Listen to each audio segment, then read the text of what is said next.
d'abord, je vais remercier les collectifs pour une collègue sans pauvreté de leur collaboration dans l'organisation de cette soirée. Aussi aux trois panélistes que je vais vous présenter au fur et à mesure de leur intervention. Et sans plutôt tarder, vous expliquer très brièvement pourquoi on a fait cette soirée. Vous êtes conscient que présentement, depuis quelques jours, c'est une thématique qui est à l'ordre du jour politique. Il a mandaté certains experts pour faire un rapport au ministre. Bon, ne pensez pas que nous avons une ligne directe avec le ministère pour avoir organisé ça. C'est une coïncidence relative parce qu'au printemps, nous avions déjà vu qu'il y avait quelque chose qui bougeait, mais on ne savait pas ce qui allait arriver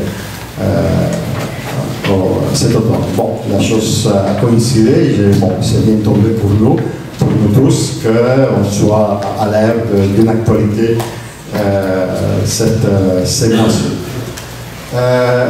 Tout d'abord, je vais déjà vous annoncer qu'on va traiter un sujet qui n'est pas nouveau. C'est un sujet qui existe dans l'arène sociale, politique et économique au moins depuis 40 ans. En Europe notamment, mais un peu partout dans le monde, surtout dans le monde, disons, occidental développé. Et c'est un sujet qui, étrangement, je dis entre guillemets, reçoit autant des appuis comme de régions de résistance, autant dans la droite politique que dans la gauche politique. Vous trouverez des gens de droite, des gens de gauche qui sont pour un revenu minimum garanti, un revenu de citoyenneté ou quelque chose qui porte un nom semblable, mais qui le sont pour des raisons différentes, bien sûr, vous allez les voir ce soir, et aussi des gens qui, de droite et de gauche, qui sont contre pour des raisons aussi différentes. Alors, ceci, c'est pour dire qu'on n'est pas en face d'un sujet simple à trancher, noir-blanc, mais c'est un sujet qui porte une controverse et qui dure de plus longtemps. Parce que je vais laisser surtout aux panélistes de rentrer directement dans le vif du sujet que chacun va traiter. Simplement, en mode de critères généraux, oui? Oui. Il y a comme un réseau. Oui, mais allez-vous pas d'avoir parce que moi je vais crier. Bon. Il s'agit d'une mesure qui porte 4 ou 5 caractéristiques, quels que soient les noms par lesquels on les connaît. C'est une mesure d'admissibilité universelle, individuelle, sans examen préalable de la situation de la personne. Normalement, c'est fait sous forme de prestations monétaires périodiques et le financement prévu pour la soutenir peut varier les sources de financement. Ça, c'est les 5 critères généraux qui rassemblent tout ce qu'on connaît par revenu universel garanti, par revenu de citoyenneté, revenu minimum garanti, etc. C'est sûr qu'il y a des questions que les gens se posent quand on entend parler de ce sujet. La première question qui vient à la tête de tout le monde, je pense tous aussi, qui va financer ça? D'où sortir l'argent? Bon, on va traiter un peu ce sujet aujourd'hui, va être effleuré, mais ce n'est pas le cœur de notre discussion. Il y a d'autres éléments qui surgissent, comme est-ce qu'il y a des effets pervers? Est-ce qu'il s'agit d'une bonne mesure ou c'est des mesures qui des angles morts cachés qui finalement va provoquer plus de méfaits que des éléments positifs en ce qui concerne la lutte contre la pauvreté et contre l'exclusion sociale. Pour faire ceci, nous aurons 3 points de vue qui ne sont pas coïncidents. Vous allez constater vous-même qu'on sera alimenté par des points de vue différents sur le sujet, avec les autres argumentaires, ce qui nous permettra d'avoir un débat d'échange plus riche dans la deuxième partie de la soirée. Sans plus tarder, je vais vous présenter la première personne qui va intervenir à partir de l'Outaouais. C'est Mme Marie-Pierre Boucher. Est-ce qu'on la voit clairement dans l'écran? Oui. Bon, je vous mets déjà la salle pour vous. Elle est professeure au département des relations industrielles de l'Université de Québec en Outaouais et sa thèse doctorale en sociologie portait sur le revenu minimum garanti. Alors c'est quelqu'un qui depuis longtemps traite de sujet. D'abord, elle va s'épancher sur les différences existantes entre l'esprit de différents modèles de revenus de citoyenneté ou semblables et celui de l'aide sociale. Puis ensuite analyser spécifiquement la tendance à la fiscalisation des politiques sociales, autant au Canada qu'au Québec, et quelles en sont ses conséquences de cette fiscalisation des politiques sociales. Et finalement, elle nous fera part des motifs en raison desquels elle ne considère pas que cette mesure soit en elle-même fondamentalement émancipatrice. Il y a un point de vue critique en face à cette mesure. Alors, pour les prochaines 2 minutes, Marie-Pierre, le temps, c'est à vous. Et je vous avertirai quand nous resterons 5 minutes avec un petit carton comme celui-ci. Si je n'oublie pas, hein. Alors, bonsoir tout le monde. Je suis contente de voir que je vous vois un peu. J'espère que je vais pouvoir contribuer à la réflexion ce soir avec vous. Idéalement, j'aurais aimé vous présenter des arguments clairement favorables à l'idée de revenu minimum garanti dans une perspective qui change la vie, comme ça a été le cas pour moi il y a 20 ans quand j'ai entendu parler de cette mesure pour la première fois. Mais ce n'est pas ce que je vais faire. Je pense bien que quand on avance dans l'argumentation, on peut trouver qu'il y a certains avantages à cette idée. Donc, ce que je vais faire plutôt, c'est présenter le point de vue que j'ai développé donc, depuis tout ce temps-là, à partir de mes connaissances sur la protection sociale d'abord, sur en particulier l'assistance sociale, l'aide sociale, sur l'emploi et sur les inégalités sociales, mais un tout petit peu seulement. Donc, je vais postuler que les 3 éléments sont liés et que c'est en débroussaillant les liens entre ces 3 éléments qu'on pourra peut-être avancer dans la compréhension des effets d'un éventuel revenu minimum garanti sur la pauvreté et sur l'émancipation. Et comme Augustin l'a dit, je vais quand même un peu débroussailler cette idée, cette mesure. Je vais en parler par rapport à la protection sociale, le système de protection sociale et à l'aide sociale. Et je vais terminer avec un lien par rapport à l'emploi. Donc, je commence en disant le revenu minimum garanti de quoi parler. Vous allez m'entendre parler des fois de revenu minimum garanti, des fois d'allocation universelle, des fois je vais même utiliser le terme revenu de citoyenneté. J'ai l'air super confuse comme ça, apparemment, dans mes terminologies, mais c'est parce que pour moi, la terminologie en soi ne fait pas la mesure, bien que, et j'en suis très consciente, quand on parle de revenu de citoyenneté, je pense qu'on a une argumentation plus politique, plus inclusive en termes de communauté politique, mais si on exclut de ce fait-là, par exemple, les personnes qui ne sont pas citoyennes,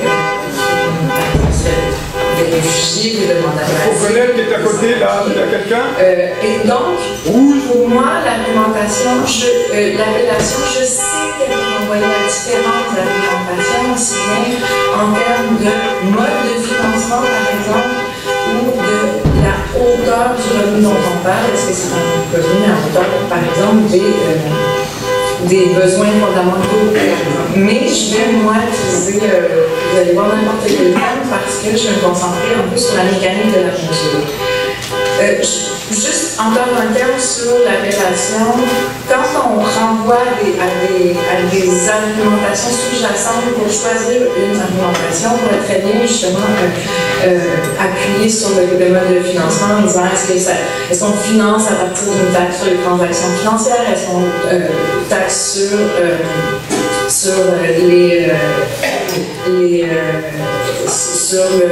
une éco-taxe, par exemple, etc.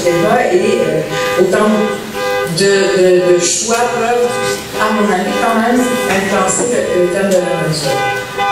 Donc, dans un idéal, parce que j'y reviens quand même, cette idée-là impliquerait qu'une communauté politique dit que la condition institutions d'intégration essentielles à cette communauté-là, reconnu comme un droit fondamental, c'est un revenu minimum à hauteur d'un seuil de faible revenu relatif, c'est-à-dire qui est calculé à partir du revenu médian de l'ensemble de la population du territoire. Donc, une idée qui est extrêmement généreuse et qui témoignerait effectivement d'une visée de droits fondamentaux calculés sur une conception quand même assez monétaire de l'intégration sociale, mais quand même qui considère que dans une société marchande, tout le monde doit avoir un minimum qui est à hauteur de ce faible revenu.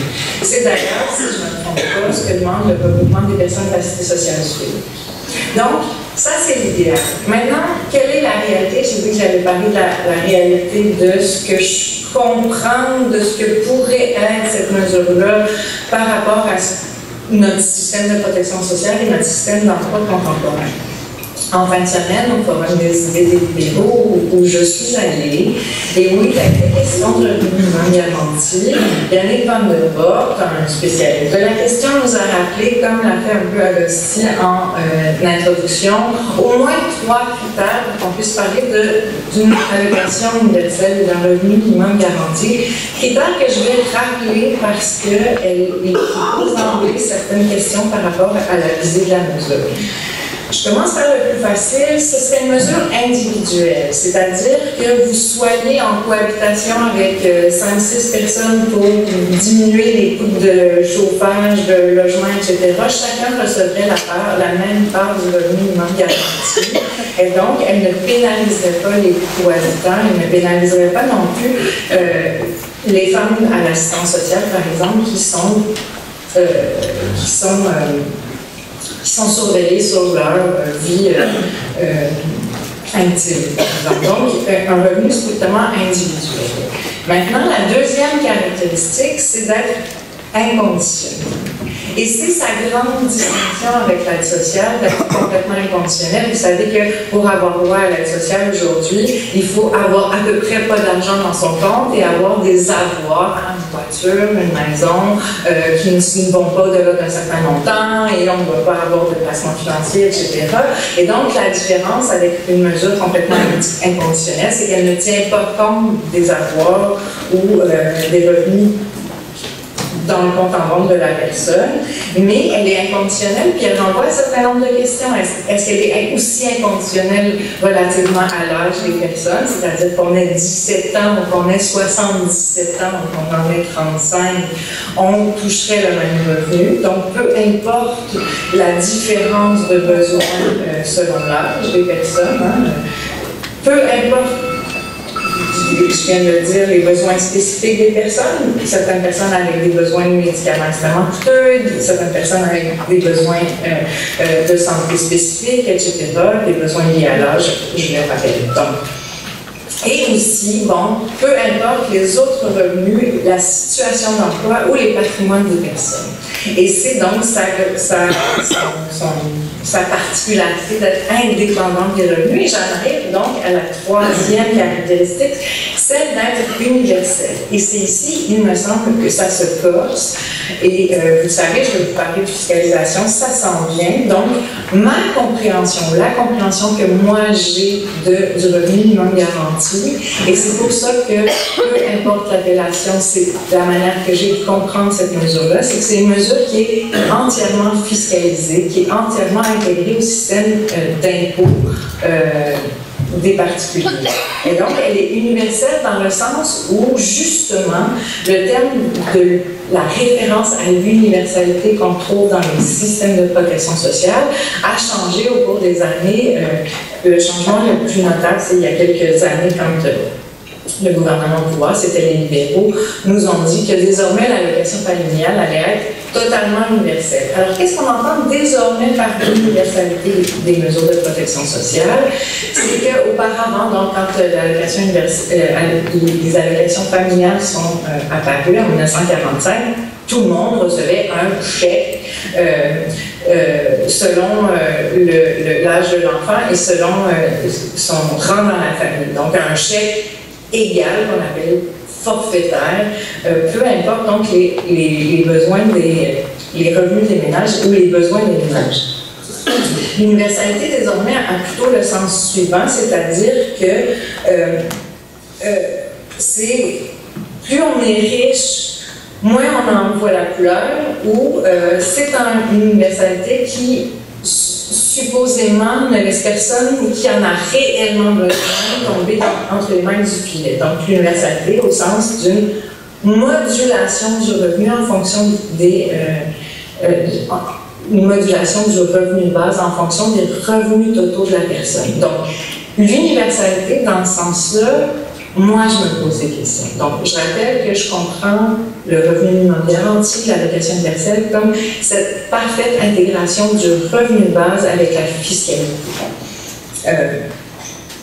Donc, quand on dit que cette universalité, c'est qu'on ne laisse personne qui en a réellement besoin dans une situation de besoin. Le besoin est ici défini purement et simplement à hauteur d'un seuil de revenu. C'est-à-dire, est-ce qu'on le fixe à 3 500 $ par année? Est-ce qu'on le fixe à 6 000 $ par année? Est-ce qu'on le fixe à 12 000 $ par année? Ou au seuil de faible revenu. Donc, le besoin est déterminé par ce seuil monétaire. Donc, on a une conception monétaire aussi de la pauvreté et des besoins. Les questions que pose maintenant l'universalité fiscale. Des questions un peu techniques, je vais les passer rapidement. Donc, est-ce que ce revenu de base est lui-même imposable ou on commence à imposer les revenus selon le système fiscal en vigueur à partir du seuil de besoin qui a été déterminé? À quel taux, si on a une imposition différenciée, est-ce qu'on récupère les revenus de l'allocation universelle pour la financer? Et comment aussi éviter les mauvaises surprises au moment de la production des rapports d'impôt, c'est-à-dire si on a gagné trop puis qu'il faut rembourser beaucoup de cet argent, ce revenu de base qu'on a touché, est-ce qu'on arrive à le faire? Comment on pense à cette mécanique-là? On a vu que c'est ce qui s'est passé, par exemple, avec la fiscalisation de l'accès aux services de garde au Québec cette année, donc les mauvaises surprises pour les familles, etc. Bon, passons. Je vais donc, à partir de cette idée d'une fiscalisation, me demander, je revenais donc sur les besoins et l'inconditionnalité et me demander cette mesure fiscale dans la mesure où la majorité des protections sociales au Québec et au Canada ont été fiscalisées depuis 1966. Quelle autre mesure actuellement existante ça pourrait remplacer? Et notez bien que dans chacune d'entre elles, souvent, il y a une référence à la fiscalité. Donc, est-ce que ça remplace la prestation fiscale pour enfants? Est-ce que ça remplace la prestation fiscale pour aînés? Est-ce que ça remplace le crédit d'impôt de solidarité? Et est-ce que ça remplace le montant personnel de base? Et on sait, comme le rappelait aussi Agostí en introduction, que le comité d'études qui a été mis sur pied au Québec depuis 3 semaines et demie pour étudier la faisabilité de l'implantation d'un revenu minimum garanti se penche exactement sur ces questions-là, c'est-à-dire qu'est-ce que ça va remplacer et donc comment il faut penser cette mécanique-là. Est-ce que c'est jouable de remplacer l'ensemble de ces mesures qui visent ou qui citent des besoins particuliers par une seule mesure, qui serait celle d'un revenu minimum garanti? Pour l'heure, justement, François Blais, le ministre de l'Emploi et de la Solidarité sociale, nous a dit que le comité ne se penchait pas sur le remplacement de l'aide sociale par le revenu minimum garanti. Et c'est sur ça que je vais m'attacher maintenant, c'est-à-dire quel est le rapport entre l'aide sociale, le revenu minimum garanti et l'emploi, par exemple?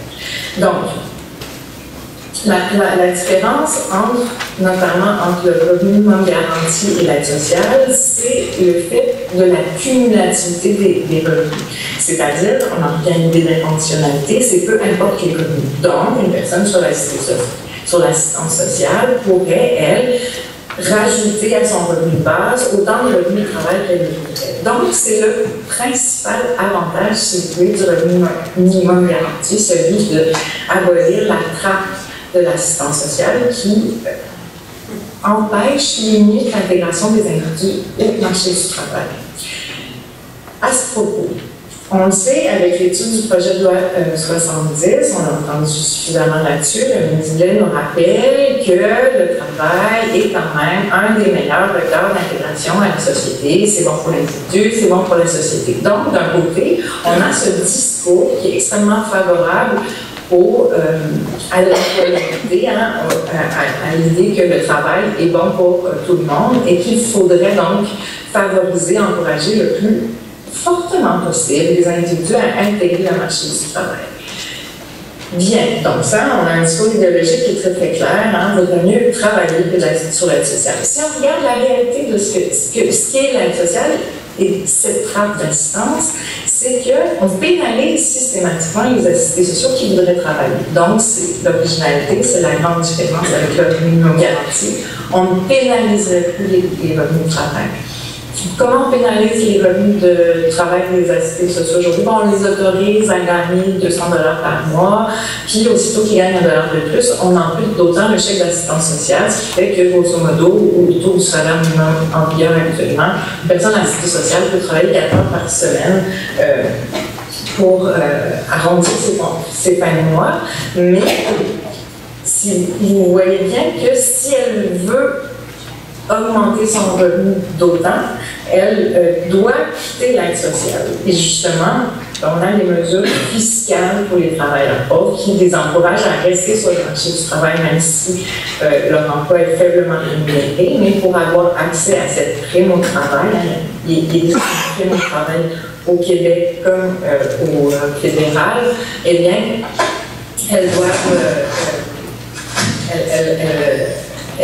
elles doivent quitter l'aide sociale parce que les conditions d'accès font que les deux systèmes ne sont pas compatibles. Donc,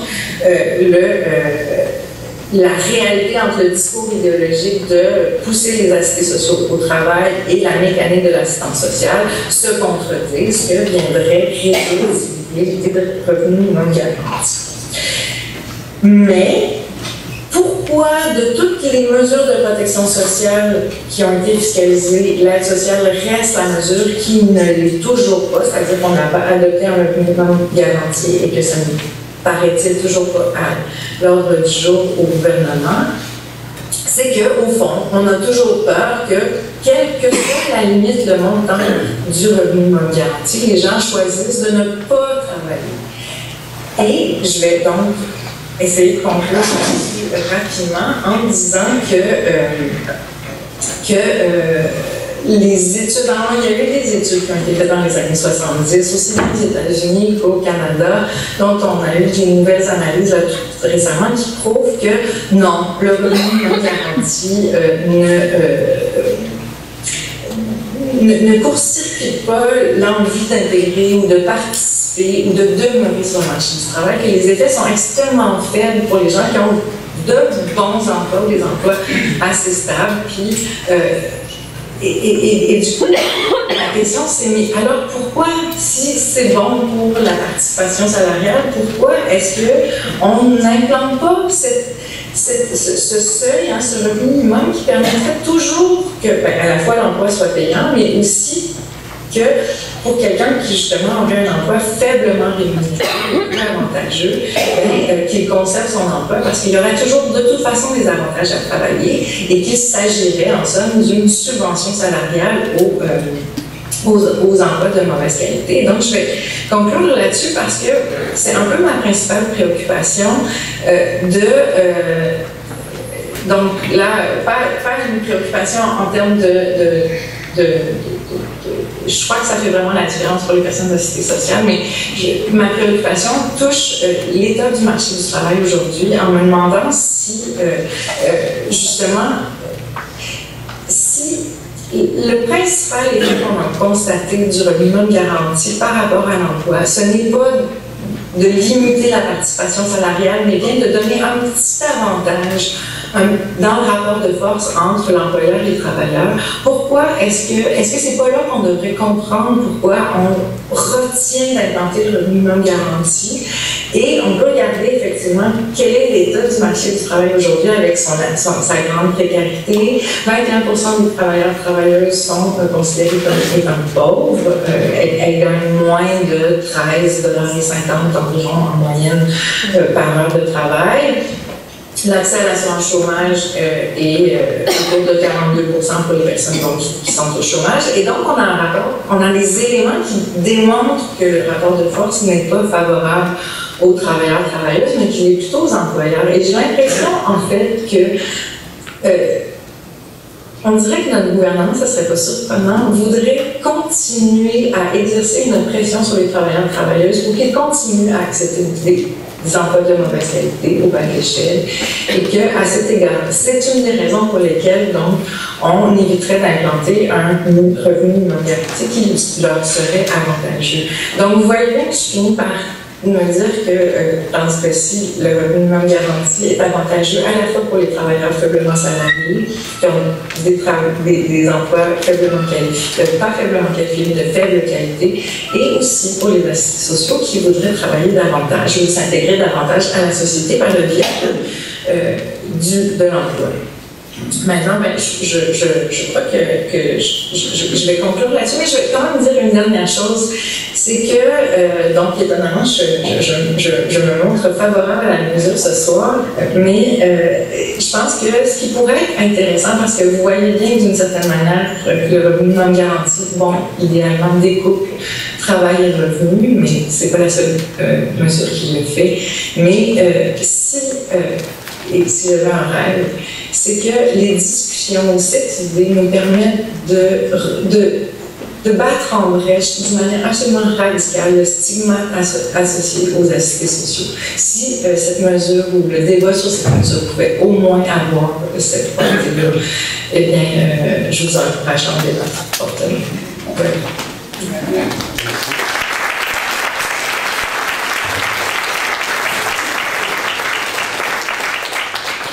Merci Madame Boucher et j'espère que votre souhait être vraiment réalisé parce que c'est un aspect que les gens qui sont membres des organismes, qui sont membres du collectif pour une Québec sans pauvreté en savent quelque chose, c'est cette stigmatisation des assistés sociaux des gens en situation de précarité. Précisément, on a une exposition ici qui a été réalisée par ces gens que plus tard Serge va nous en glisser un mot. Mais je vais donner personnellement la parole à Serge Petitclerc, qui est le porte-parole et analyse politique du collectif pour une Québec sans pauvreté. Comme il va sûrement vous le préciser, le collectif comme tel n'a pas une prise de position sur cette revenu minimum garanti, mais il se pose des questions et précisément il va expliquer comment une telle mesure doit être articulée et formulée afin qu'elle permette de lutter contre la pauvreté pour une plus grande équité sociale et économique. Et il va nous expliquer aussi comment elle peut être détournée de son objectif et raison d'être en l'utilisant pour servir dans les programmes sociaux en but de l'amaigrissement de l'État, qui c'est un danger, surtout quand c'est un gouvernement libéral qui prend en charge un tel projet. Au moins, on a le droit et l'obligation de rester vigilant. Alors, les prochaines 20 minutes vous appartiennent. Je vais soigner ma conclusion. Est-ce qu'on est déjà à Québec? Non, mais ça fait rien, à force de se répéter, ça finit par passer. Petite info pub, effectivement, avant de commencer, vous avez sûrement remarqué qu'il y a des photos un peu partout dans la salle et un petit peu à l'extérieur. On n'a pas permis beaucoup parce qu'on est quand même assez nombreux. C'est un projet de photo-voix qui a été mis en place par le Carrefour de savoir sur la lutte aux préjugés du collectif pour le Québec sans pauvreté, qui est sous le thème du plaisir, qui est un besoin essentiel. Je ne suis pas certain du titre exact, mais je vous invite à regarder pendant la pause ou à la fin, de faire le tour. La bannière qui explique tout le processus est à l'extérieur, mais il y a des photos un peu partout. Je pense qu'il y en a 6 ou 7 qui sont dans la salle. Alors, cela étant dit, je vais commencer pour le vrai. Avant peut-être de commencer la présentation, je tiens à préciser que, autant moi comme individu que collectif, on ne se considère pas comme des experts du revenu minimum garanti. On est plusieurs autour de la table à avoir des formations universitaires et tout ça, mais on est surtout d'abord avant tout des militants, des militantes, des mouvements sociaux qui ont une expérience de lutte notamment dans les organismes communautaires, dans les groupes en défense de droits des personnes assistées sociales ou autres. Et dans le fond, notre expertise, c'est de là qu'elle vient. C'est notre militantisme, notre engagement social, et ça nous amène à avoir des positions à défendre sur la question du revenu minimum garanti. Alors, ma présentation, dans le fond, va être en 2 temps. La première était plus une présentation comme quoi il existe déjà une certaine forme de revenu minimum garanti au Québec, mais qu'on juge ce système-là insuffisant, puis que dans le débat qui est à venir, on a des questions à se poser et surtout des principes à défendre pour faire en sorte qu'effectivement on puisse en arriver au bout de l'opération avec quelque chose de positif. Sur l'idée qu'il existe déjà une certaine forme de revenu minimum garanti, notre collègue en a déjà parlé. Ben, peut-être un petit rappel. En mars dernier, lorsque le gouvernement du Québec a déposé son dernier budget, il y avait un document qui s'intitulait « Régime québécois de soutien du revenu ». C'était le document de réflexion initial du gouvernement sur l'idée de revenu minimum garanti. C'est à ce moment-là qu'il a annoncé aussi la mise en place d'un comité interministériel entre le ministère des Finances et le ministère de l'Emploi et de la Solidarité sociale sur le sujet du revenu minimum garanti. Évidemment, il s'agissait à ce moment-là j'oserais dire, d'un document de propagande qui vantait les mérites du gouvernement du Québec. On y affirmait, entre autres, ouvrez les guillemets, le régime de soutien du revenu québécois verse annuellement près de 30 milliards de dollars aux ménages québécois. Fermez les guillemets. Sur ce montant, il ne faut pas oublier que la majorité vient du fédéral. Ben, en tout cas. Ouvrez les guillemets. Les différentes composantes du régime forment un ensemble cohérent qui vise à ajuster le soutien dans le temps à l'égard des changements dans la situation conjugale, la présence d'enfants et la progression du revenu. Fermez les guillemets.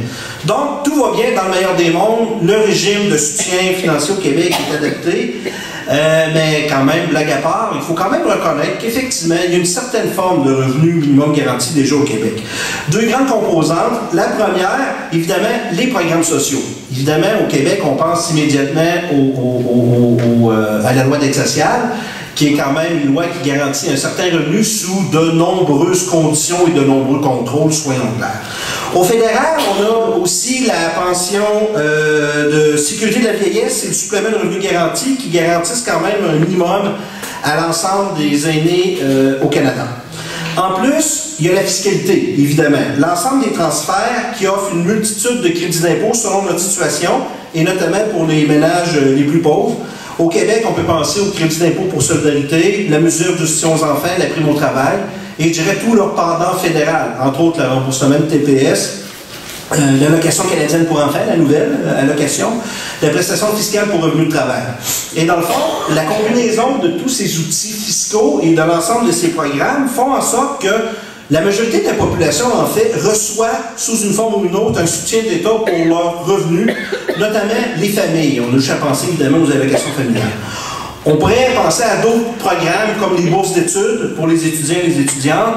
On pourrait penser aussi aux assurances publiques comme l'assurance emploi, évidemment, qui est une des assurances les plus importantes. Et la question qui se pose alors, à partir de ce moment-là, ou plutôt les 2 questions, premièrement, est-ce que c'est suffisant comme filet de sécurité sociale?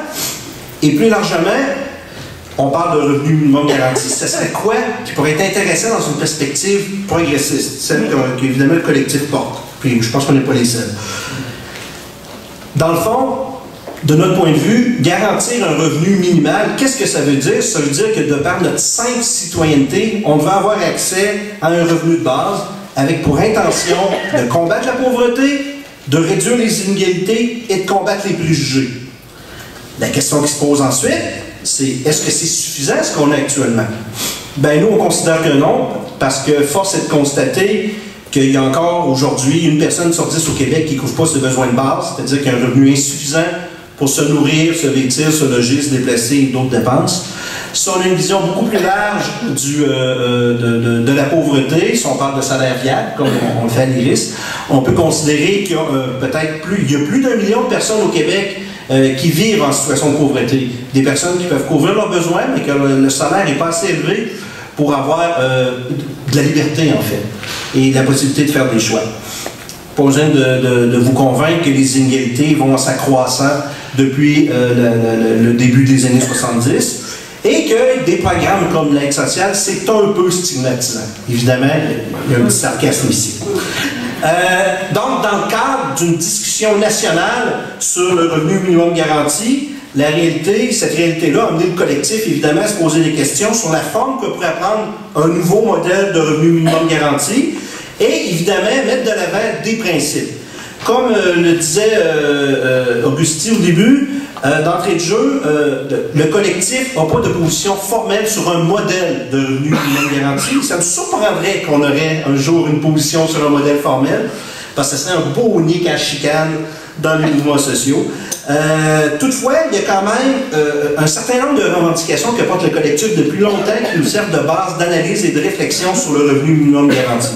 Premièrement, le collectif défend l'idée qu'au Québec, les protections publiques, la sécurité du revenu devraient assurer à tout le monde au minimum ce qu'on appelle chez nous la couverture des besoins de base, basée sur une mesure reconnue, même par le gouvernement du Québec, c'est-à-dire la mesure du panier de consommation. Donc, tout le monde devrait avoir des sous suffisants pour pouvoir assurer sa santé, c'est-à-dire se loger, se nourrir, se vêtir, se déplacer et quelques autres dépenses, comme par exemple remplacer des meubles quand ils pètent.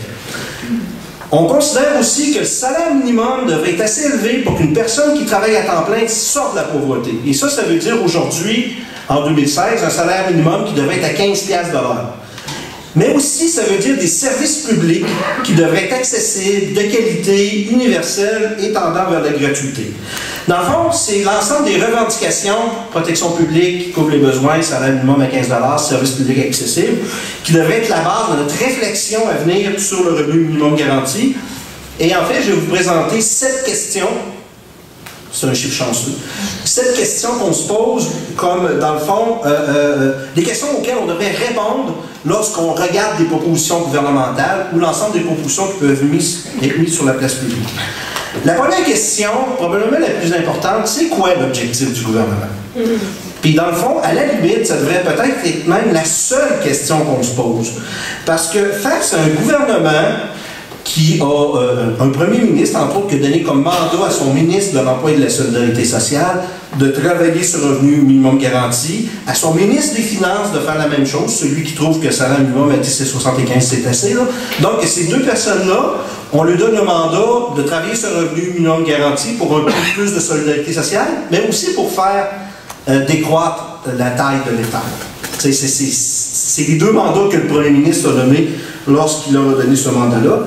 Et on donne ce mandat-là, entre autres, à un ministre qui pilote une réforme de l'aide sociale, qui justement rabaisse le minimum que les personnes devraient avoir lorsqu'ils se retrouvent à l'aide sociale, c'est-à-dire 623$, pour le ramener éventuellement à 399$ si les gens refusent de participer aux mesures d'aide à l'emploi qui leur sont soumises. Donc, si c'est ça le revenu minimum garanti, disons qu'on n'en veut pas. On va quand même poser les autres questions, on va être honnête. Qu'est-ce que ça remplacerait, le revenu minimum garanti? Ça, c'est une autre question importante et c'est la suite logique de l'autre question, parce que dès qu'on parle de revenu minimum garanti, c'est quelque chose de nouveau et qui remplace quelque chose. Est-ce qu'on va toucher à l'aide sociale?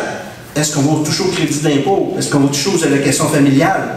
Et leur pendant au fédéral, parce qu'on vit encore au Canada, il y a un gouvernement fédéral, et puis la majorité des transferts fiscaux et des programmes sociaux viennent du fédéral. Alors, c'est entre autres pour les personnes, évidemment, qui vivent en situation de pauvreté, fait que c'est quand même assez majeur comme élément. Et du côté des services publics, est-ce qu'on va remettre en question des programmes? La gratuité des médicaments, par exemple, pour les personnes assistées sociales ou pour les personnes âgées. Qu'est-ce qu'on va faire avec les logements sociaux? Qu'est-ce qu'on va faire avec les tarifs de garde? Qu'est-ce qu'on va faire avec les tarifs d'électricité? Moi, je me souviens d'un certain Charles Sirois, à une certaine époque, qui avait proposé un revenu minimum garanti à tous les Québécois et les Québécoises et généreux, de 5 000$ par année, mais que fini la gratuité scolaire, fini l'accès à la santé gratuit. Donc, payez-vous des assurances, payez-vous ça, puis il n'y en a pas de problème. Donc, c'est pas ça qu'on veut. On s'entend pour dire que tout le monde est en accord avec l'idée qu'on ait un régime de soutien du revenu qui est plus simple, qui est moins stigmatisant, mais il ne faudrait pas perdre au change parce que, dans le fond, c'est pas tout le monde qui peut aller au privé pour se payer des services. Troisième question qui suit la deuxième, évidemment, ça va être quoi le seuil? Dans la fameuse conférence du Forum des idées, lorsqu'une personne a posé la question, ça va être quoi? Ça serait quoi le montant pour un revenu minimum garanti, le chercheur qui est en avait dit ben, le montant n'a pas d'importance, c'est le principe qui est important. Ben, de notre côté, on considère que le montant a toute son importance. C'est la base, me semble, de la discussion. Actuellement, une personne qui est à l'aide sociale avec le revenu d'une personne sans contrainte à l'emploi se retrouve avec crédit d'impôt, etc., autour de 700-725 $. Est-ce que ça va être le même revenu? Est-ce que ça va être moins? Est-ce que ça va être plus? Est-ce que le montant d'aide sociale actuellement, là, en théorie, est insaisissable? Le gouvernement ne peut pas se faire rembourser ses prêts et bourses qui ne seraient pas encore payés par l'entremise d'un chèque d'aide sociale. Il peut le faire par des crédits d'impôt, par contre. Est-ce que ce serait le cas avec un revenu minimum garanti? Et dans le fond, ça aussi est au cœur de la discussion, parce que ce qu'on a besoin, c'est de plus d'argent dans les poches des gens et non pas de coûts supplémentaires. Quatrième question. Ça va être quoi les critères d'admissibilité au revenu minimum garanti? C'est une question qui est fondamentale parce qu'au fond, c'est bien beau d'avoir un meilleur programme, mais si les gens n'ont pas accès, on n'est pas plus avancé. À la base, on considère, du côté je dis du collectif, mais dans une perspective plus progressiste, que ça devrait être inconditionnel. Comme par exemple, les allocations familiales. Tu as des enfants, tu as droit à tes allocations familiales. Tu es un citoyen, tu es une citoyenne, tu devrais avoir droit à ce revenu minimum garanti.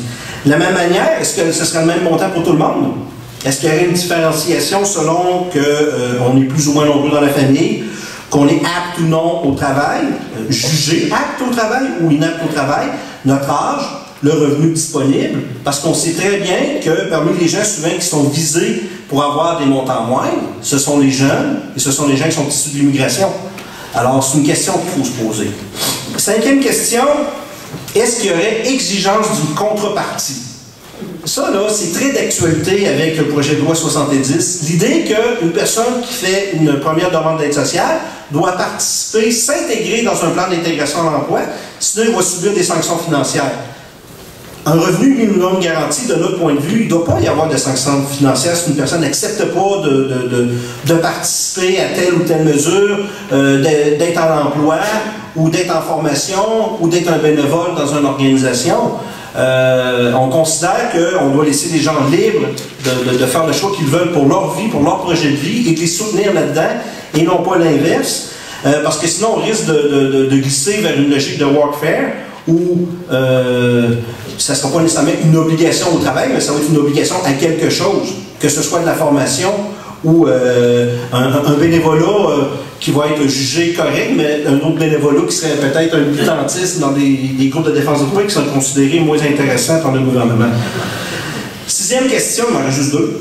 Quelle forme prendrait le versement de la prestation?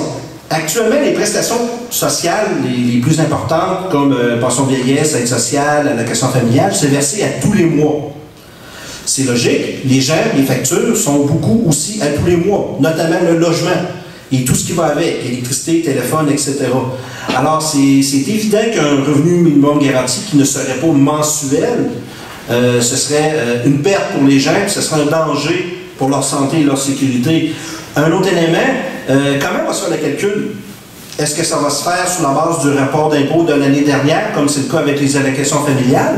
Parce que si c'est ça, on sait très bien que lorsque ton revenu augmente, c'est pas trop pire. Tu te débrouilles quand même. Mais quand ton revenu diminue de façon drastique, imaginons une personne qui perd son emploi le 1er janvier et que son revenu universel, son revenu minimum garanti est basé sur la dernière année, mais qu'il n'y a plus d'emploi, ben ça va un peu mal.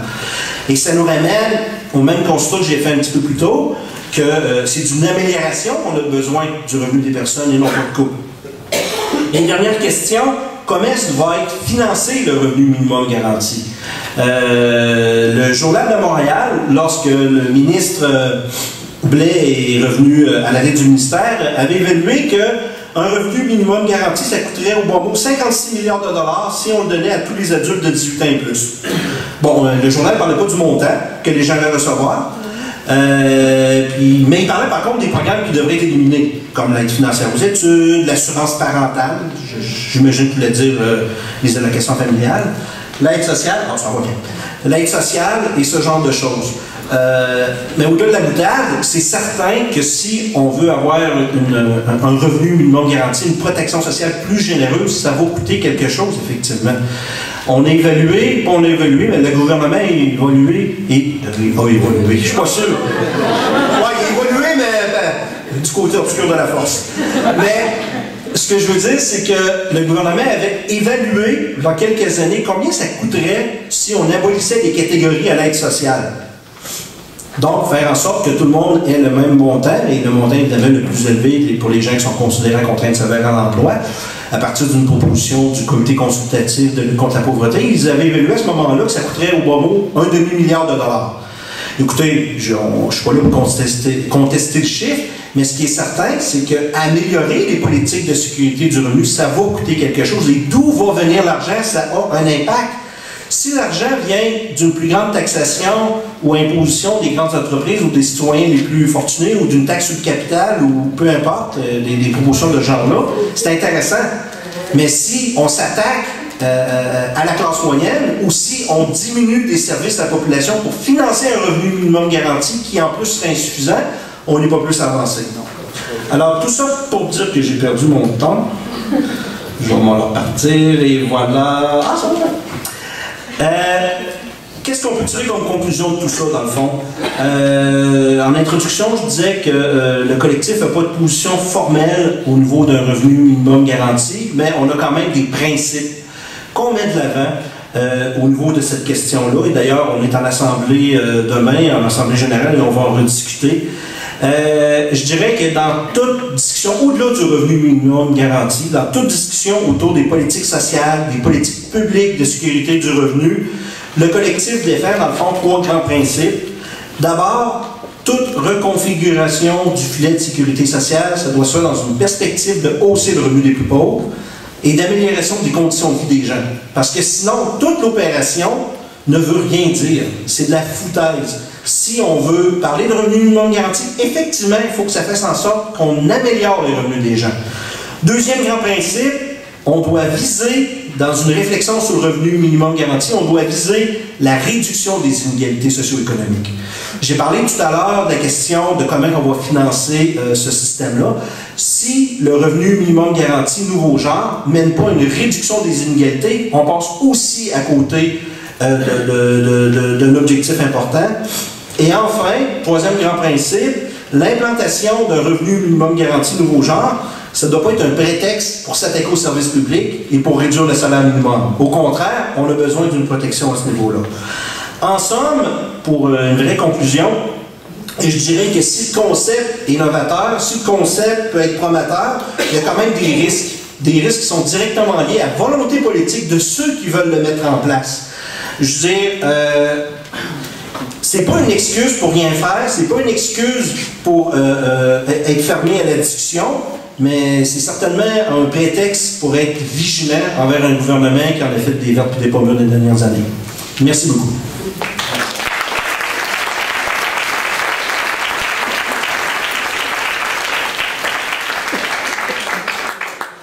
Merci Serge, je pense qu'il est assez clair pour tout le monde que la clé de voûte de tout ça, c'est la première question, comme vous l'avez bien mentionné, quel est l'objectif du gouvernement, quel est le motif réel d'aller de l'avant ou non avec une mesure comme ça peut donner des résultats tout à fait différents et des dynamiques et d'articulation du mécanisme qui n'ont rien à voir une avec les autres.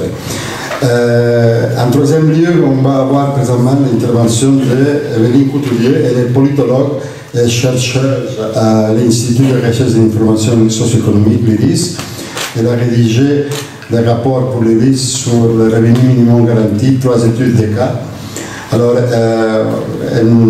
sa communication portera surtout une analyse des conséquences surtout positif qu'une telle mesure peut avoir au niveau du marché du travail, la société et l'économie, en misant surtout sur la possibilité qu'une telle mesure puisse aussi aider à dépasser une extrême valorisation de la culture du travail rémunérée pour autrui en tant que telle. C'est une autre dimension qui n'est pas toujours traitée quand on parle de revenu minimum garanti.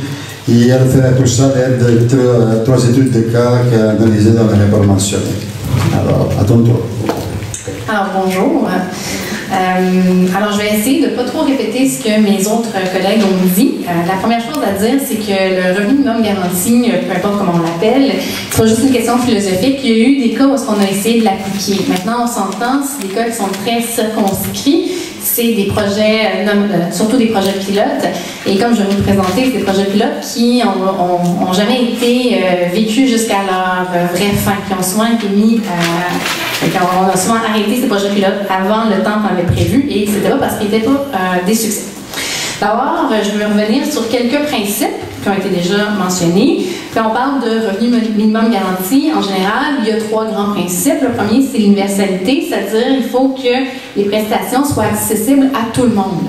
Maintenant, la question qu'il faut se poser, c'est qui tout le monde? Comment est-ce qu'on définit tout le monde? Est-ce qu'il y a un critère de résidence? Est-ce qu'il y a un critère d'âge? Est-ce qu'il y a un critère, d'autres critères? Donc, l'universalité, une fois que c'est dit, on n'a pas dit grand-chose, on n'a pas défini de quel universel on parle. Ensuite, il y a la question de l'inconditionnalité. Il n'y a pas de distinction entre les personnes méritantes et non méritantes. On ne peut pas discriminer sur l'aptitude au travail, le niveau d'études, et pas de contrepartie non plus. On ne peut pas leur dire on vous donne de l'argent à condition de participer à telle activité. À titre d'anecdote, ça peut avoir des effets pervers, comme aux États-Unis, où on disait aux gens si vous voulez recevoir vos prestations, vous devez ajouter une activité productive. Aller à l'école, aller aux études était une activité productive à condition que votre diplôme prenait moins de 4 ans. Donc, ça prend plus que 4 ans pour être productif, on ne vous donne pas d'argent. Et le troisième principe qui est important, c'est l'autonomie. L'argent peut être dépensé de la manière que le prestataire le veut. On ne peut pas limiter l'argent qu'on donne à certaines dépenses. Bien entendu, une fois qu'on a dit ces principes-là, ça peut s'appliquer de différentes manières, de différentes modalités. Je ne vais pas revenir parce que ça, on en a déjà parlé, mais je vais quand même rappeler que se demander quel est l'objectif dans la proposition, comment est-ce qu'on va savoir, quels sont les critères que le gouvernement met pour dire que le projet va être un succès dans 10 ans, dans 15 ans. Est-ce que c'est une réduction de la pauvreté? Est-ce que c'est une augmentation du taux d'activité? C'est assez important et c'est assez clé à déterminer quel est l'objectif derrière la mesure.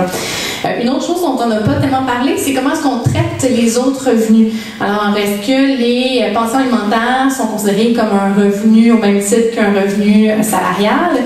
Et à quel point ces revenus-là vont être diminués par rapport aux revenus de base, aux revenus minimum garantis? Parce que souvent, ces revenus-là, comme l'a mentionné Marie-Pierre Boucher, ben, c'est fiscalisé et que ça diminue de manière graduelle au fur et à mesure qu'on devient plus riche. Maintenant, cette idée-là de donner un revenu de base, un revenu inconditionnel, est une idée qui est présentée à gauche et à droite, mais il faut faire attention parce que ce qui est valorisé à gauche et à droite est complètement différent. Les modalités sont différentes, les objectifs sont très différents. Donc, à droite, on parle de prestations qui sont relativement faibles. Et il faut travailler pour boucler son budget. Le revenu minimum garanti est vu comme un incitatif à travailler. Ça remplace pratiquement tous les programmes sociaux, voire même l'universalité des services sociaux, la santé, l'éducation, l'assurance médicaments, on oublie ça. Si on va dans l'extrême idéal du projet libertarien, du projet de droite, eh bien, on vous donne à chacun un montant et ensuite, vous décidez quels sont vos besoins de filet social. Vous êtes anxieux pour la vieillesse, c'est à vous de cotiser pour une assurance retraite. Vous pensez vouloir fonder une famille, c'est à vous de cotiser pour une assurance parentale. Vous avez peur de tomber malade, c'est à vous de cotiser pour une assurance médicale. Si vous ne le faites pas et que vous vieillissez, vous tombez malade, vous faites un enfant, ben c'est pas mon problème, vous avez juste à y penser avant.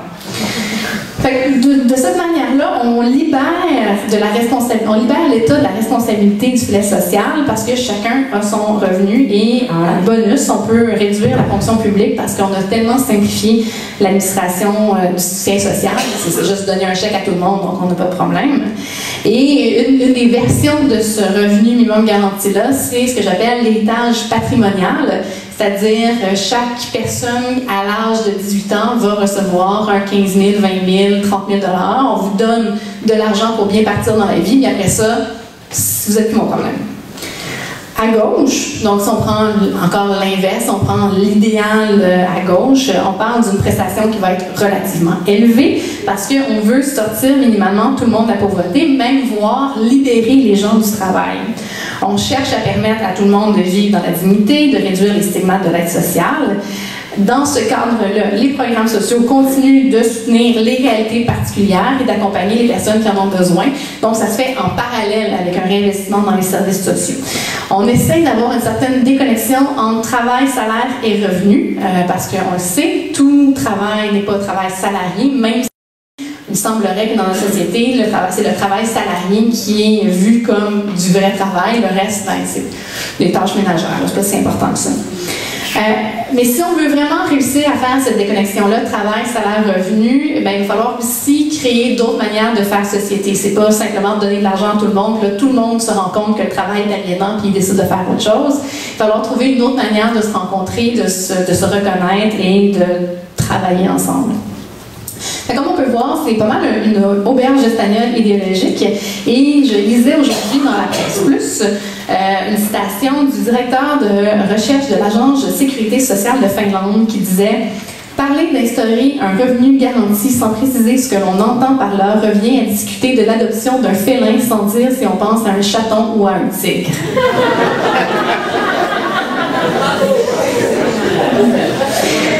Donc, quels sont les enjeux qu'on regarde quand on parle de revenu minimum garanti? Mais la première, c'est le travail. On se demande, est-ce que donner un revenu à tout le monde, est-ce que ça va encourager le retrait du marché du travail ou aider à la réinsertion? Parallèlement à ça, ou en lien avec ça, il y a la question des normes du travail. On l'évoquait un peu. Est-ce que le revenu minimum garanti est simplement un prétexte pour déréguler le marché? Ce qui voudrait dire être une subvention déguisée aux employeurs. Alors, les employeurs, présentement, en tout cas, il y en a beaucoup qui font beaucoup d'argent puis qui envoient ça dans les paradis fiscaux. Imaginez s'ils n'ont même pas besoin de donner un salaire minimum, s'ils n'ont même pas besoin de donner des conditions de travail de base. Si tout le monde est libre, si on est dans un marché dérégulé complet et qu'on fait confiance à la main invisible du marché, bien, ça pourrait amener certains problèmes. Une autre question qui vient souvent quand on parle du revenu minimum garanti, c'est comment l'argent va-t-il être dépensé ou investi, justement? Est-ce que ça va être des investissements ou des dépenses frivoles ou des dépenses qui ont sens? Et une quatrième question, une quatrième préoccupation avec le revenu minimum garanti, c'est l'enjeu du travail domestique, le travail de soins, le care. Lorsqu'on donne un revenu à tout le monde, ben là, tout le monde est supposé avoir les moyens pour pouvoir faire ce qu'ils veulent, mais est-ce que ce que ça va faire, c'est confiner les femmes à la maison ou, au contraire, on va réussir à enfin valoriser le travail invisible, le faire remarquer, le partager mieux dans la société? Encore là, selon moi, c'est pas juste une question d'argent, c'est une question sociale, mais est-ce que le revenu minimum garanti va aider dans une direction ou dans l'autre? Maintenant, avant de vous présenter mes trois cas, je veux faire quand même une certaine mise en garde parce que si certains endroits ont connu des projets pilotes ou des expériences de revenu minimum garanti, il faut les prendre dans leur contexte, dans leur culture, dans leur rapport aux institutions, dans leur situation particulière. Donc, un revenu minimum garanti dans un pays ne peut pas simplement s'exporter et se placer dans un autre. Tout ça ne peut se répliquer de manière parfaite. Et n'empêche qu'on va regarder ça. Et ce qu'il faut se rappeler, c'est que dans les trois exemples que je vais vous donner, ce qu'on a fait, c'est faire confiance aux personnes qui étaient en situation de pauvreté en leur donnant de l'argent sans condition. On s'est dit, plutôt que de penser que ces gens-là sont lâches et incapables de prendre une bonne décision rationnelle, faisons-leur confiance. Donc, et l'autre chose qui est importante de se rappeler, c'est que dans les trois cas que je vais vous présenter, on ajoutait de l'argent dans les revenus des personnes. Il n'y a aucun cas qui était on retire plein d'argent, puis on change la modalité, puis là on regarde ce que ça donne. Chaque fois, c'était ajouter de l'argent dans le revenu. Mon premier exemple, c'est l'Alaska, qui en 1976 a fait un référendum pour savoir qu'est-ce qu'elle allait faire avec leur revenu du pétrole. Et l'Alaska est un État des États-Unis qui est plutôt libertarien, plutôt favorable à un État le plus petit possible. Et il se disait, si on donne trop d'argent au gouvernement, le gouvernement va être trop intrusif dans notre vie. On ne veut pas ça. Alors, ils ont préféré mettre l'argent dans un fonds et de verser les dividendes de ce fonds-là. Donc, on prend l'argent des ressources naturelles, on le met dans un fonds. On prend les fonds, on investit sur les marchés financiers et avec les dividendes, on les sépare entre tous les habitants de l'Alaska Peu importe leur âge, l'important c'est que vous reconnaissez l'Alaska comme votre résidence permanente. C'est versé une fois par année et le montant est entre 500 $ et 2000 $, donc pas des gros montants. Il reste quand même que vu que c'est pour l'ensemble des individus, une famille de 5 personnes va recevoir 10 000 $. Les effets de cette mesure-là, ça a permis entre autres à des villes et des villages qui étaient en déclin économique de se maintenir, de garder sa population, parce que même si il y avait un ralentissement économique, les personnes dans ce village-là ou dans cette ville-là pouvaient continuer à recevoir un revenu, donc ils n'étaient pas obligés de s'exiler à chaque problème financier de l'économie. Quand ils ont fait une étude pour savoir comment les gens dépensaient cet argent-là, ils se sont rendus compte que c'était surtout pour payer des dettes, investir pour les études, investir pour les retraites et aussi acheter des cadeaux de Noël. Et là, on a un problème en Alaska, c'est que l'argent du pétrole se tarit, l'État est en déficit et il voit cette masse d'argent-là dans le fond, il aimerait ça pouvoir l'utiliser, mais ça va être un gros combat parce que les gens en Alaska préfèrent avoir de l'argent dans leur poche que des services dans leur société. Le deuxième cas que je vais présenter rapidement, c'est les pays en voie de développement. Il y a une certaine mode qui a commencé à peu près au milieu des années 2000 de faire des projets de charité où plutôt que de donner de l'argent en échange de conditions, plutôt que de donner des services, on prend des villages et on donne à toutes les personnes qui sont dans ce village-là un certain montant d'argent, puis après ça, on regarde ce qui se passe. En Namibie, il y a eu un groupe communautaire associé à une église protestante qui ont fait un projet similaire. En Inde, c'est en collaboration avec l'UNICEF, mais il y a également des compagnies d'investissement de risque qui voient ça comme l'avenir parce qu'on stimule l'entrepreneuriat en faisant ça. Donc, qu'est-ce qui s'est passé en Namibie puis en Inde? On a vu plusieurs succès. D'abord, l'argent a été dépensé surtout pour investir dans l'amélioration de la vie, réparer sa maison, acheter du matériel préventif de maladies, par exemple, pour éviter la malaria. On a vu également un retour aux études et une continuation des études qui était plus importante lorsque les parents envoient leurs enfants à l'école parce qu'ils pensent que c'est la meilleure solution. Étonnamment, c'est plus stimulant qu'envoyer son enfant parce qu'on a besoin d'argent pour pouvoir payer son épicerie. Il y a eu une diminution de la consommation d'alcool, augmentation de l'engagement dans la communauté. Dans les villages de Namibie, on a vu la malnutrition infantile passer de 42% à 10%, donc quand même spectaculaire. Les investissements étaient aussi beaucoup productifs parce qu'une chose qu'on ne mentionne pas beaucoup dans l'espace public, c'est que ça coûte cher être pauvre et ça coûte cher aussi sortir de la pauvreté. Donc, les personnes qui recevaient un montant chaque mois pouvaient tout d'un coup se payer un transport pour aller en ville pour se trouver un emploi, trouver un emploi, recevoir un salaire et continuer à payer le transport. Mais il y avait besoin de ce coup de pouce initial pour pouvoir sortir du village. Une chose aussi qui était assez étonnante, c'est qu'en Inde, on a remarqué une augmentation une amélioration en fait, de l'indépendance et de l'autonomie des femmes et des personnes de caste inférieure. Alors, quand ils ont commencé à faire le programme, vous avez remarqué qu'il y avait beaucoup de femmes qui étaient voilées, qui étaient généralement, qui avaient une attitude de très gardée devant les personnes, les anciens et les hommes, qui ne parlaient pas beaucoup, qui ne contestaient pas beaucoup ces personnes-là. Et au fur et à mesure que le projet a avancé, ils ont remarqué que les femmes portaient moins le voile, étaient plus ouvertes à discuter, à remettre en question ce que les autres pouvaient dire. Par contre, même si c'est quand même plutôt positif tout ça, ça reste pas mal des initiatives privées qui dépendent de la générosité des donateurs. Donc, le projet en Namibie a arrêté parce qu'à un moment donné, il n'y avait plus d'argent. Donc, il y avait un beau succès, ça fonctionnait super bien. Bien entendu, la Namibie, c'est pas l'endroit où est-ce que les institutions sociales sont les plus fortes, les institutions publiques sont très existantes. La Namibie n'a pas repris ce projet-là et les donateurs ont juste plus d'argent, donc ça l'a arrêté. C'est aussi des projets qui sont dans des sociétés aux infrastructures sociales qui sont déficientes et où il y a un désengagement de l'État. Et donc, les montants n'ont pas besoin d'être très élevés pour avoir une différence importante dans la vie des gens. Une note intéressante sur l'Inde, c'est que l'Inde ont décidé de faire plusieurs groupes tests pour voir l'effet de leur soutien financier. Et dans un des expériences qu'ils ont faites, ils sont associés avec une association de femmes travailleuses, une association communautaire, militante, et les succès étaient meilleurs dans les sociétés où est-ce qu'il y avait ces gens-là qui participaient à bâtir la communauté. Troisième et dernier exemple dont je voudrais parler, c'est Dauphin au Manitoba dans les années 1970. Donc, on a pris des villages, quartiers au Manitoba, puis on a décidé de leur donner un montant garanti. Et ce montant-là était relativement similaire à l'aide sociale. Mais il n'y avait pas d'enquête de moyens. Si on trouvait un emploi, on ne perdait pas ces prestations-là. Donc, c'était un peu l'aide sociale, mais sans la trappe à la pauvreté. Et les montants étaient relativement similaires et les autres prestations pouvaient continuer de s'accumuler par-dessus. C'était un projet qui était conjoint entre les libéraux de Pierre-Éliott Trudeau et le gouvernement du NPD du Manitoba. Ça a duré pendant plusieurs années, mais éventuellement, le climat politique a changé. Pierre-Éliott Trudeau a perdu ses élections, le Manitoba est aussi passé aux conservateurs et le projet est simplement tombé. Il n'y avait plus d'argent pour financer ce type de projet-là. Donc, le gouvernement a dit aux chercheurs, on n'a pas d'argent pour financer vos analyses. Prenez vos données, mettez-les dans des boîtes et mettez les boîtes dans un entrepôt. Puis éventuellement, quelqu'un peut-être un jour va ouvrir les boîtes et découvrir qu'est-ce qu'il y en était de ce projet-là.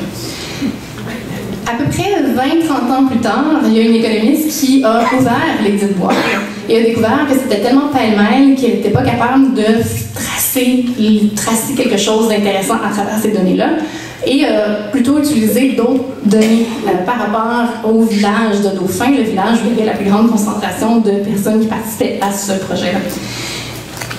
C'est très intéressant sur 3 plans. D'abord, l'emploi. Côté emploi, on a vu qu'il y avait une diminution du taux d'emploi pour seulement 2 types de personnes. Donc, pour la majeure partie de la population, il n'y a eu aucun effet sur l'emploi, sauf pour les mères de jeunes enfants qui avaient un congé de maternité de 4 semaines et qui prenaient plus que 4 semaines. Donc, il y avait une réduction du temps de travail pour les mères de jeunes enfants. Et les adolescents qui, plutôt que lâcher l'école pour aller sur le marché du travail, continuaient leurs études. Et ça, c'est la deuxième donnée qui est très intéressante. Sur le plan scolaire, en plein milieu du projet pilote, le taux d'inscription en 12e année était de plus de 100% par rapport au taux d'inscription en 11e année. Ce qui veut dire qu'il y avait plus de personnes qui se sont inscrites à l'école qu'il y avait de personnes l'année précédente.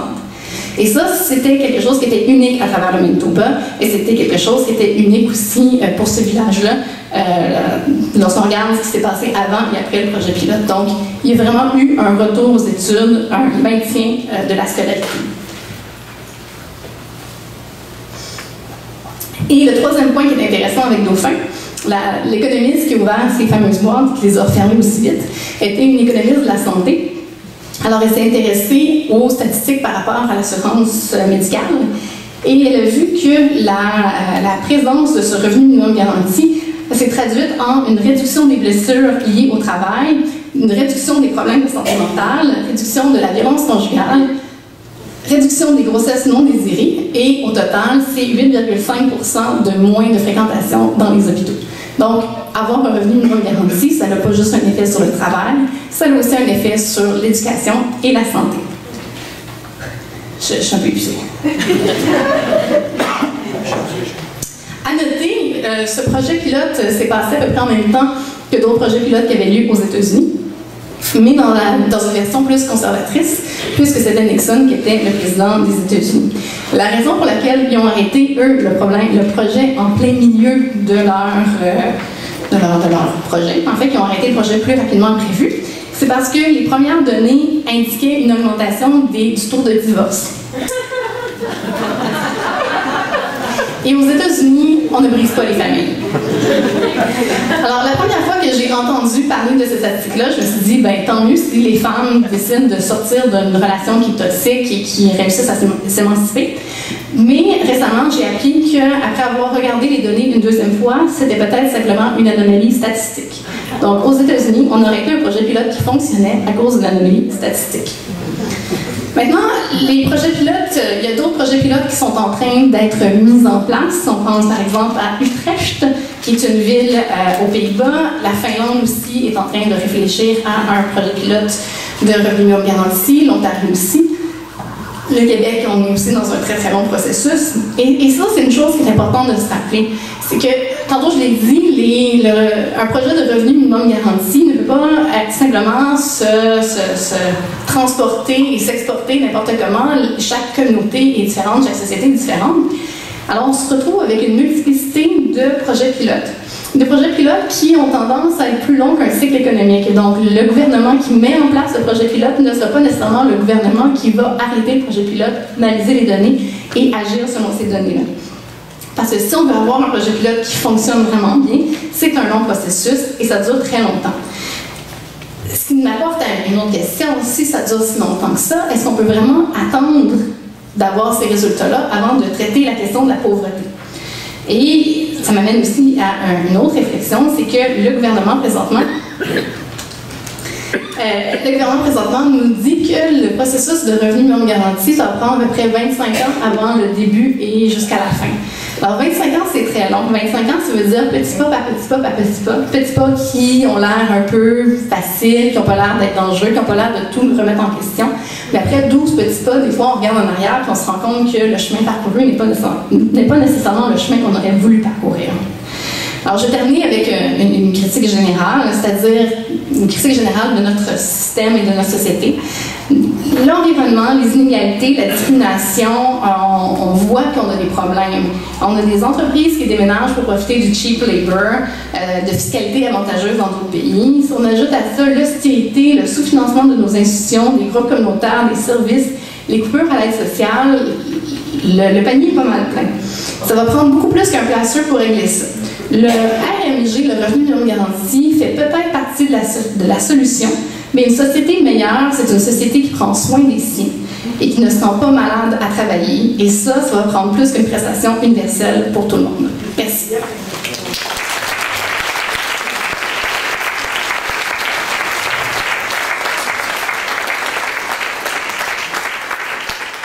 Merci beaucoup, Evelyne. Je pense que même si on est conscient que les exemples présentés sont limités, circonscrits, qu'il nous manque l'exemple qu'on aimerait plus avoir d'un État au complet qui appliquerait ce système sur une période assez longue, ça n'existe pas pour le moment. Je pense qu'il y a assez d'éléments pour nous rendre compte que, comme toi, toi-même tu as mentionné, les conséquences se situent au-delà du simple impact sur le marché du travail. Non? Il y a d'autres conséquences. Et je suis sûr que si on pourrait analyser d'autres cas, on découvrirait encore des choses peut-être qu'on n'y pense pas, non? D'autres conséquences, parce que chaque société a sa propre dynamique, son propre histoire, et une même mesure dans une société dans une autre peut avoir des résultats différents.